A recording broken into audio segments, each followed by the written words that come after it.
Entonces, aquí tenemos esta imagen, como les decía, entonces las condiciones medioambientales van a cambiar considerablemente. Cambian los nutrientes, ya los nutrientes no van a ser los más importantes los que lleguen del exterior. Imagínense aquí, tenemos ya un surco gingival, una bolsa periodontal que, repito, está conformada por aquí hay una biopelícula donde hay gran cantidad de polisacáridos, hay un ambiente gelatinoso, ¿sí? Es una alberca de gelatina, prácticamente, una alberca de moco, de mucosidad, ¿sí? ¿Han visto la película esta de Hotel Transilvania? La última, la 2, la 3. Sí, ¿Sí?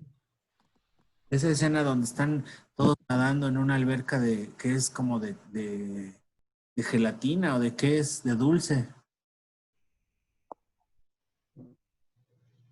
No sé de qué sea, pero sí lo Y identifico. como de gelatina verde, ¿no? Sí, de gelatina verde. Pues, hagan de cuenta que así es precisamente el ambiente aquí adentro. Entonces está calientito, hay un aumento en la temperatura, está calientito, no hay corrientes, no hay quien moleste estas bacterias, ¿sí? No hay quien las trate de eliminar, ¿sí?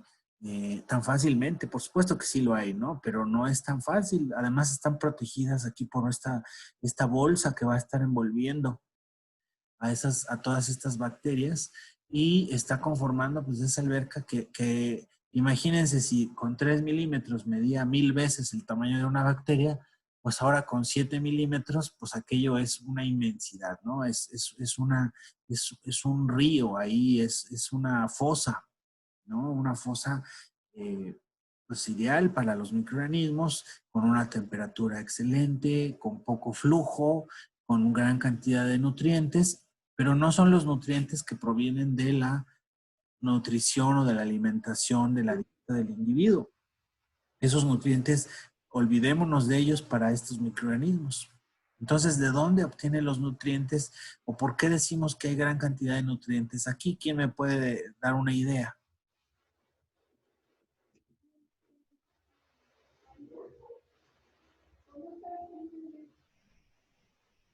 A ver, los escucho. Alguien, dígame. ¿puedes repetir la pregunta, profe? Sí, porque comento que aquí está rico en nutrientes. Si los nutrientes ya no llegan de aquí de la dieta del individuo, entonces ¿de dónde salen estos nutrientes? De la sangre. De las proteínas de los tejidos.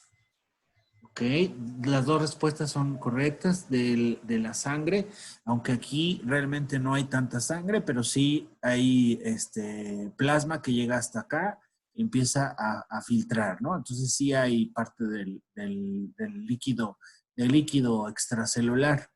El plasma sanguíneo sí llega en ciertas cantidades, entonces ahí hay nutrientes y de las proteínas de los tejidos. Entonces, del líquido inflamatorio también, ¿no? Decíamos que aquí se está liberando a chorros, está alimentándose. Imagínense que esa alberca además tiene una especie de fuente, ¿no?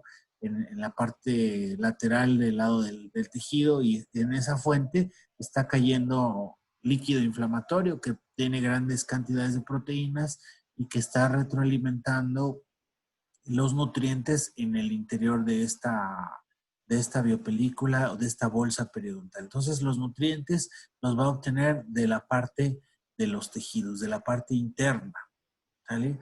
Y entonces los microorganismos empiezan a crecer. Esta frase me gusta mucho, la tomé de un libro de microbiología oral. Dice, no, de un artículo, perdón, que dice por ahí que un patógeno periodontal exitoso es aquel que ha evolucionado hasta ser capaz de situarse en el surco subgingival, permanecer ahí, superar las defensas del hospedero y causar daño en los tejidos periodontales. Entonces, es básicamente lo que estaba yo platicándoles aquí, pero para haber llegado a este momento, pues no fue fácil el proceso, ¿sí? Tuvo que empezar desde acá. Entonces, la dificultad es justamente en este punto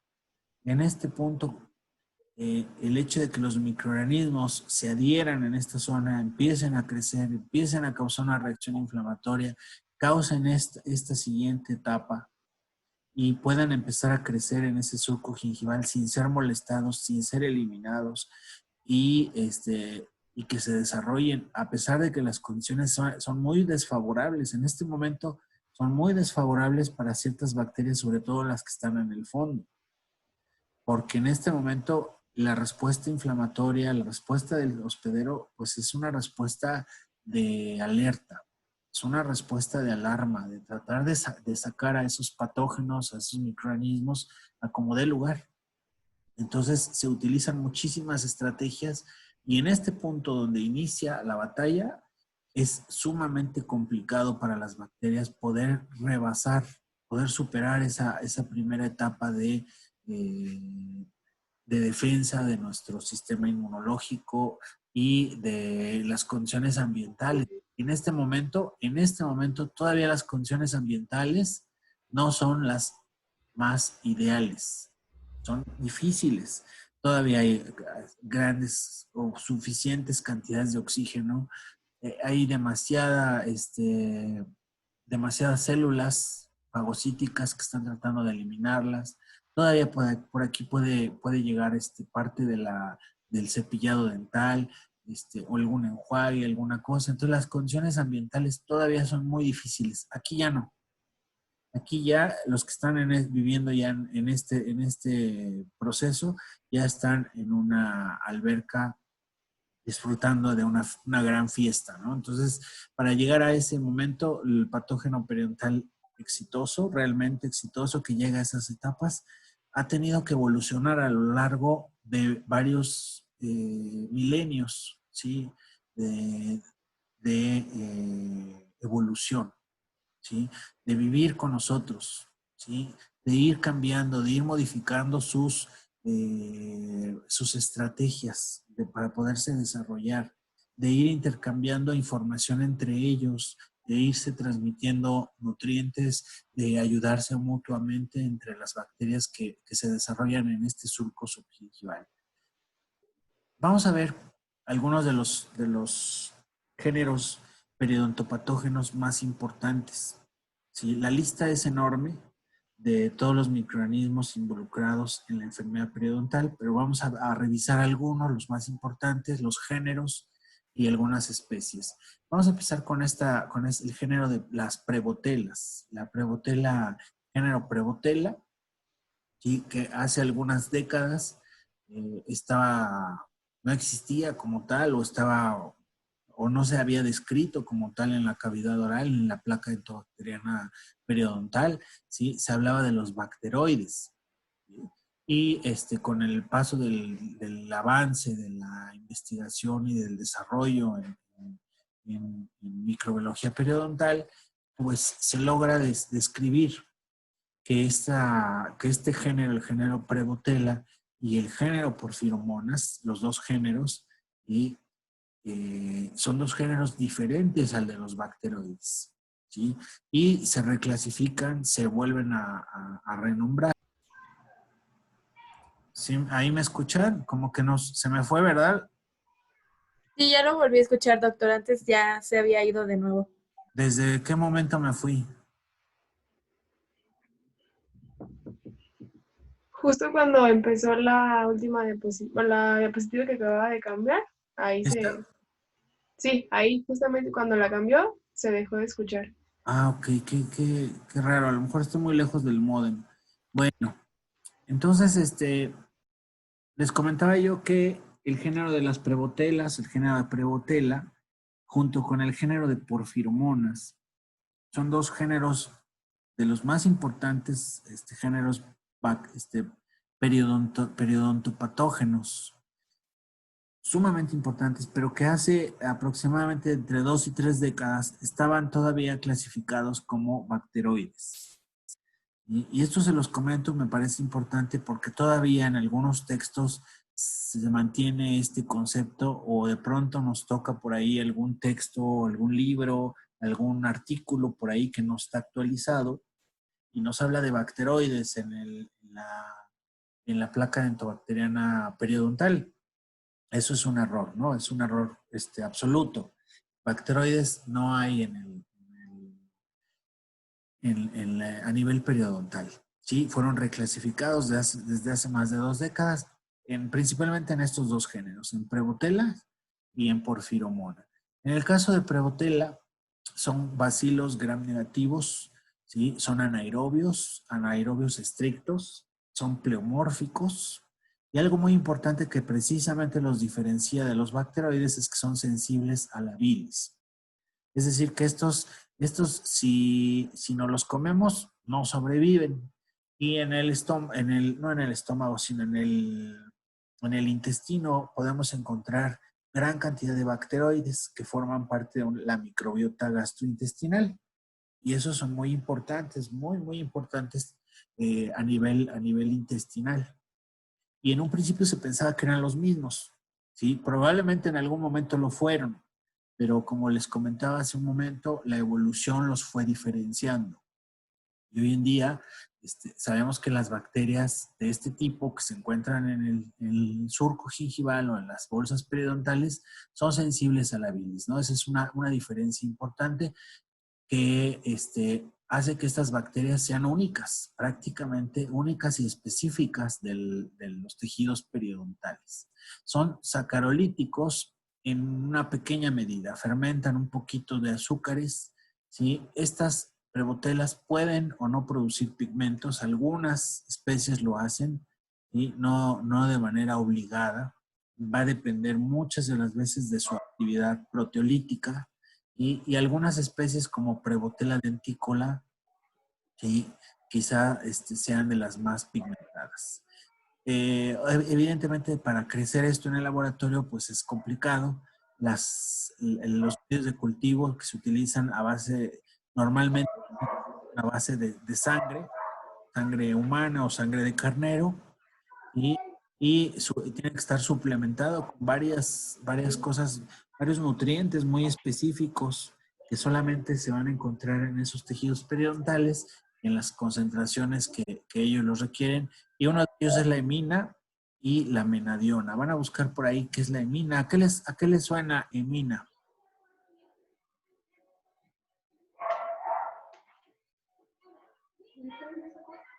A ver, ¿quién se gana un punto? Una proteína. Una proteína. Sí, pero emo, ¿a qué le De suena? la sangre. Sangre. Proteína de la sangre. Exactamente, Sangre. a la hemoglobina, ¿no? Entonces, esta proteína efectivamente la vamos a encontrar en grandes proporciones en la sangre, pero en condiciones muy específicas, ya lo comentaré en algún momento. Y la menadiona también.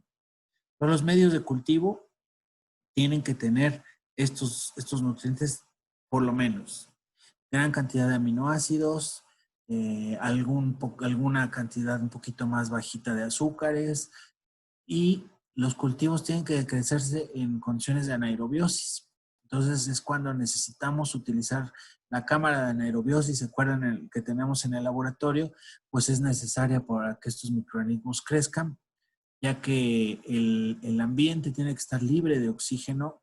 De hecho, es ideal que contenga otros gases, por ejemplo, CO2 en una proporción importante, CO2, nitrógeno, por supuesto, y algo de hidrógeno, ¿sí? Pero CO2 es quizá de lo más importante, CO2 y nitrógeno. En estas condiciones, los medios de cultivo ideales y las condiciones de gases ideales, pues van a crecer estas pequeñas colonias circulares, convexas, muy pequeñitas, lisas, translúcidas, opacas, que pueden o no tener pigmentos de color negro o color marrón. Ya veremos algunas imágenes. Las especies más importantes a nivel periodontal son la especie Prevotella melaninogénica, Prevotella loeskei.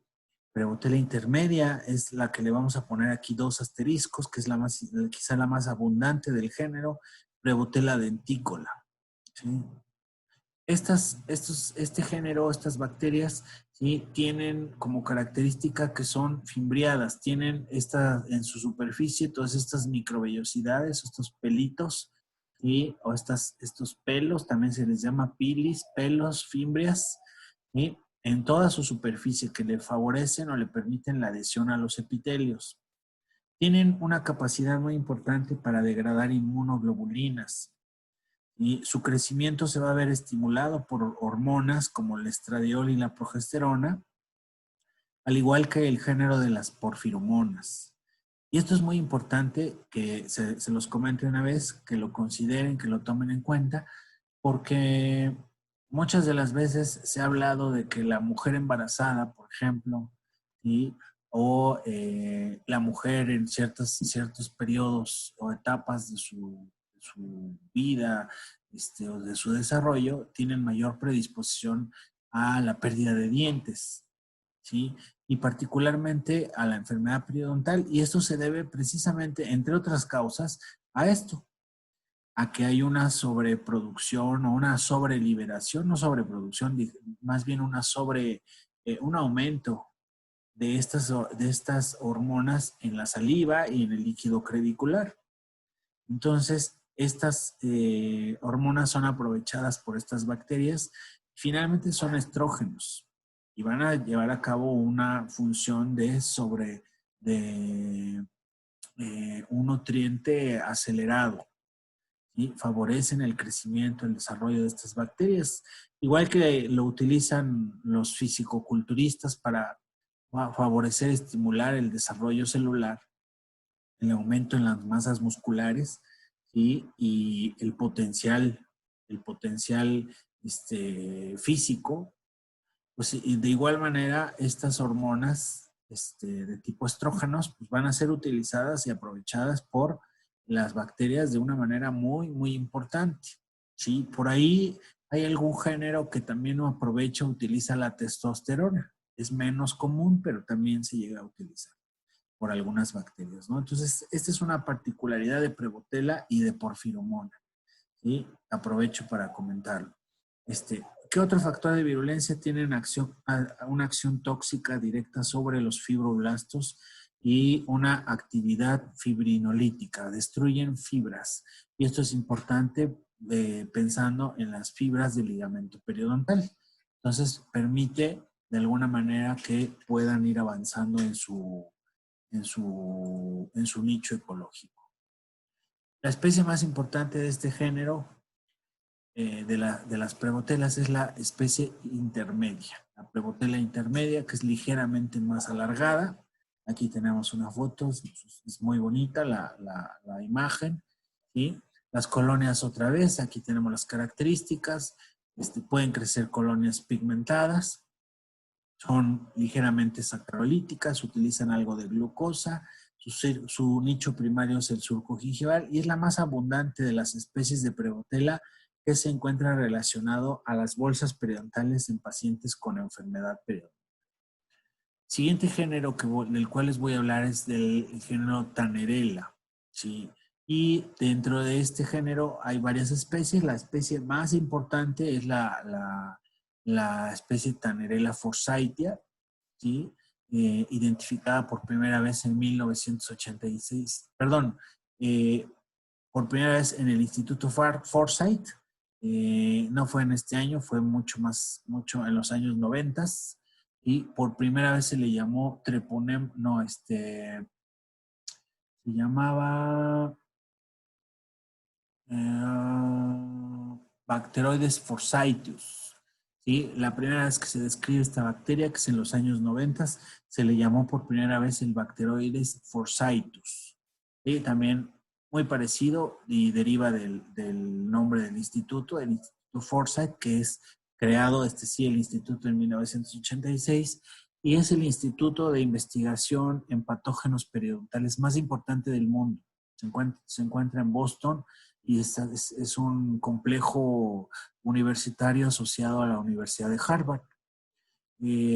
Por ahí se encuentran los investigadores más importantes de la microbiología periodontal que han permitido el conocimiento que tenemos hoy en día. Es una de las áreas microbiológicas más avanzadas que existen en microbiología médica y oral, por supuesto, pero incluso en microbiología médica la microbiología periodontal juega un papel o tiene un papel muy importante por el gran desarrollo que se le ha dado, por la gran cantidad de fenómenos que se han descrito, todo lo que se ha estudiado al respecto, ¿no? Entonces, ahí por ahí está yo creo que uno de los investigadores más importantes, que es el padre de la microbiología periodontal contemporánea, que es el doctor Sokransky.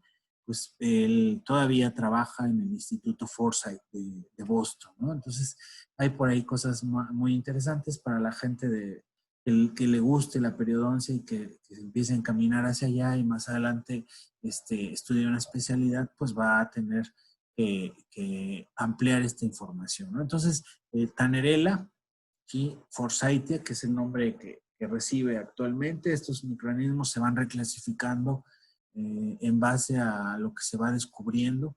De pronto se clasifican, se nombran de alguna manera porque las primeras observaciones, los primeros experimentos, los primeros aislamientos, pues no nos permiten, no nos arrojan toda la información y con el paso del tiempo, pues se van reclasificando.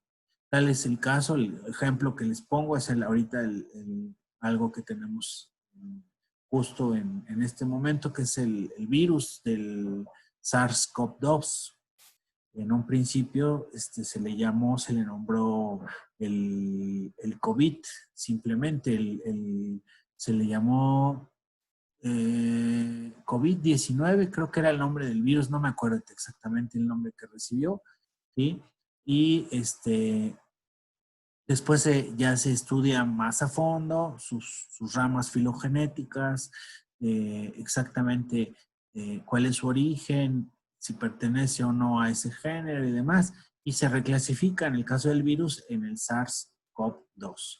Y lo mismo va ocurriendo con muchas de estas bacterias. Por primera vez se describen, se identifican por primera vez y se describen, y entonces se clasifican rápidamente en un género, y de pronto con el paso del tiempo se dan cuenta de que tiene variantes, que es diferente, que no fermenta algunos azúcares o a lo mejor no produce las mismas enzimas, etcétera, y entonces se le da un nombre nuevo o se reclasifica en otro género diferente. Este fue el caso. Tannerella ni siquiera existía, es un género bacteriano que se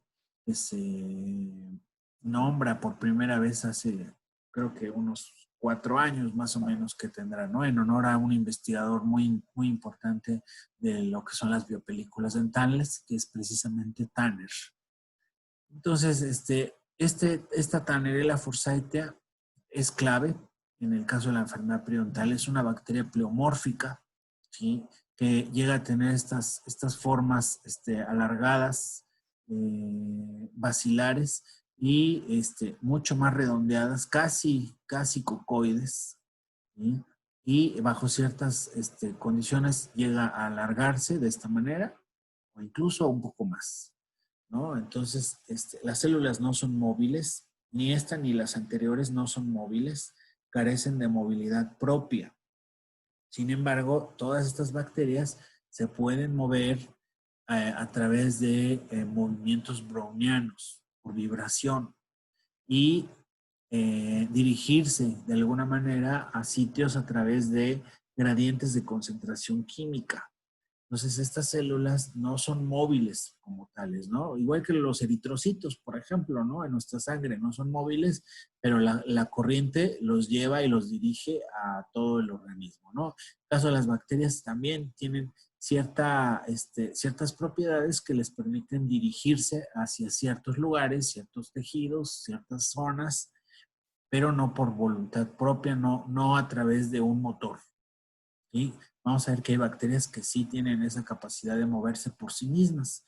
Estas no son móviles ni Tannerella, ni tampoco Prebotelas, ni tampoco Porphyromonas. De hecho, son muy pocas las bacterias que se mueven, pero vamos a ver que son muy importantes. Esta en especial no forma pigmentos, es una anaerobia estricta, es ligeramente sacarolítica, también consume un poquito de azúcares para poder vivir, si los tiene, ¿sí? Y es, como lo mencioné, una de las bacterias clave fuertemente implicadas en la enfermedad periodontal. Su nicho primario son los surcos gingivales. Siguiente género bacteriano es el género de Fusobacterium. El caso de Fusobacterium es una bacteria fusiforme, ¿sí? Es una bacteria mucho más alargada. Aquí la tenemos, ¿sí? Forma de husos, ¿sí? O huesos, es como se describe. Estas son las colonias, son fotografías de las colonias. Bajo ciertas, iluminándolas con luz ultravioleta, nos va a dar ciertas características especiales en el laboratorio. Pero su forma microscópica es esta, es un bacilo gram negativo también, no móvil, es anaerobio, estricto también, no, el oxígeno le hace daño, le causa cierto grado de toxicidad. Las colonias, como lo mencioné, tienen esta apariencia de molares, aquí están. ¿Sí? Se desarrollan en medios de cultivo muy selectivos, son difíciles, todas estas bacterias son muy difíciles de cultivar. No obstante, en la Facultad de Estomatología, en el Laboratorio de Microbiología, las cultivamos, las aislamos a partir de muestras de surcos gingivales o de bolsas periodontales y con fines de investigación y de pronto algunos fines diagnósticos. Lo que hoy en día más se utiliza para identificarlas, por lo mismo de la dificultad de sus cultivos, son las pruebas moleculares, principalmente las pruebas de identificación a través de PCR o a través de algunas otras técnicas como hibridación. Entonces, este sería el Fusobacterium nucleatum. Siguiente especie género es el Agregatibacter. El Agregatibacter y la especie representativa de este género es la especie Actinomycetem comitans. Entonces tenemos el género Agregatibacter Actinomycetem comitans. Hay por ahí, ya desde hace algunos años, quizás de las excepciones, se utiliza una abreviación para esta bacteria, tanto en género y especie, que es la AA, se le ha denominado, ¿no?, en la clínica la famosa AA.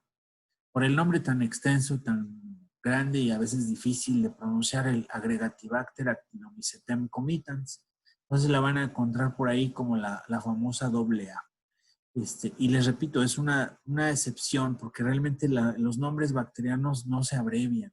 ¿Sí? Se utiliza de pronto lo que se abrevia es el género con la primera letra y la especie siempre se nombra completa. Entonces, esta es de las excepciones quizá que en la clínica de pronto se lleguen a escuchar, el AA. Son bacilos cortos con extremos redondeados, aquí los tenemos.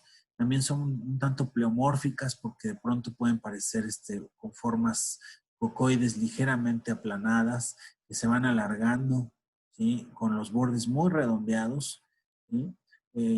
También son muy exigentes. Las colonias son muy pequeñitas, grises, blancas o translúcidas. Muy pequeñas las colonitas y no son hemolíticas, no le causan un daño a la sangre en el medio de cultivo.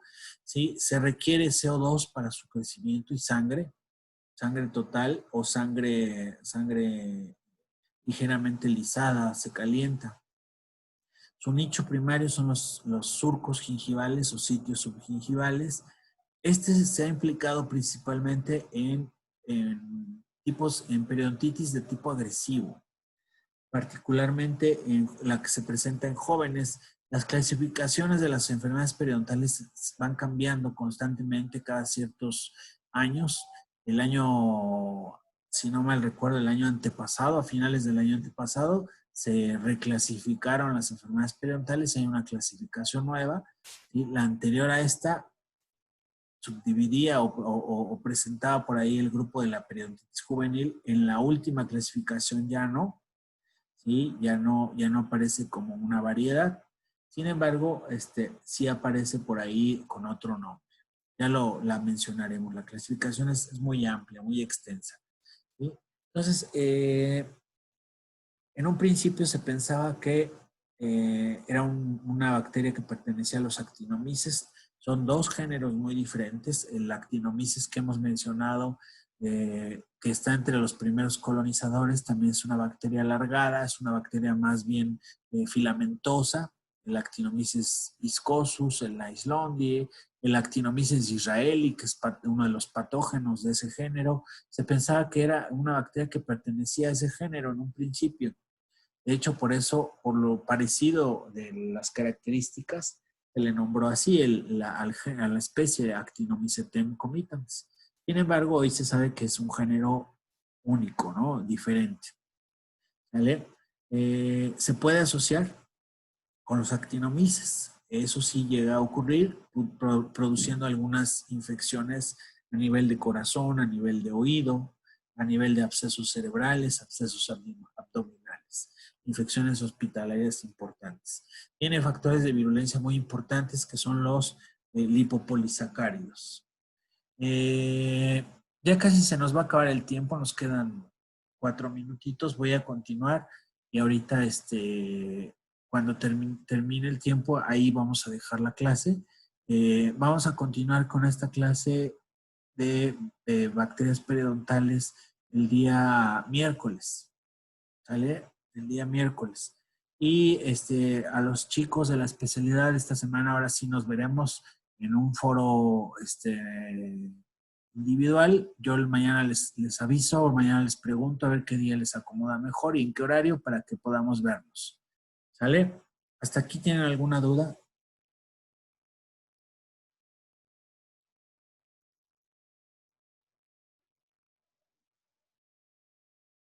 ¿Hasta aquí tienen alguna duda, chicos? No, doctor. No, doctor. ¿No? No, doctor. ¿Vamos bien? Ok, bueno, vamos entonces, aquí vamos a empezar un poquito de la introducción de cómo se va dando la colonización, cómo se va dando la virulencia en el caso de las bacterias periodontales en los diferentes niveles de la enfermedad. Pero todo empieza con una colonización y les comentaba yo que quizás es el proceso más difícil y es uno de los procesos más difíciles para muchas de las bacterias que están implicadas en la enfermedad periodontal. No es una cosa fácil que las bacterias lleguen y se instalen en el nicho, en el ambiente y en el sitio exacto del nicho donde puedan encontrar el ambiente ideal. Y quizá una de las características más importantes pues es la ausencia de oxígeno. Imagínense que en la cavidad oral, pues prácticamente en condiciones de salud, pues está oxigenada todo el tiempo estamos hablando, todo el tiempo estamos comiendo, estamos masticando, la saliva está lavando las superficies de los dientes, estamos deglutiendo, estamos hablando, gritando, estamos moviendo los diferentes músculos que de alguna manera aplastan al bolo alimenticio contra las superficies de los dientes y a las bacterias, por supuesto. Entonces, imagínense en qué momento las bacterias pueden llegar a instalarse en un sitio protegido donde no haya oxígeno, ¿sí? Tienen que tener una capacidad de detección de unos sensores importantísimos, interesantísimos, porque sí los tienen, y tienen que además encontrar el momento ideal para dirigirse a esos sitios y quedarse ahí instalados. Si la bacteria proviene del exterior, porque va a haber un momento donde va a provenir del exterior, de hecho, y la vamos a transmitir de persona a persona. Los microorganismos los vamos adquiriendo, acuérdense, pues desde el momento que nacemos. Pero algunos de esos microorganismos pues los vamos a adquirir en algún momento ya más adelante de nuestra vida, quizá en la etapa de la adolescencia o quizá al final. Hay una etapa donde se ha visto que se adquieren gran cantidad de estos patógenos periodontales y es cuando empiezan a surgir los primeros cambios hormonales, porque la liberación de ciertas hormonas en mayores cantidades favorecen que esas bacterias, cuando tenemos contacto con ellas, pues se queden y tengan nutrientes y tengan manera de quedarse, a sobrevivir en estos ambientes. Y no porque en otro momento no hayamos tenido contacto con esas bacterias, seguramente sí lo pudimos, lo tenemos durante muchos encuentros, pero no es el momento en el que esa bacteria encuentra las condiciones adecuadas, sí las va a buscar, por supuesto que las va a buscar. pero si no las encuentra, no se va a poder quedar a vivir en nuestra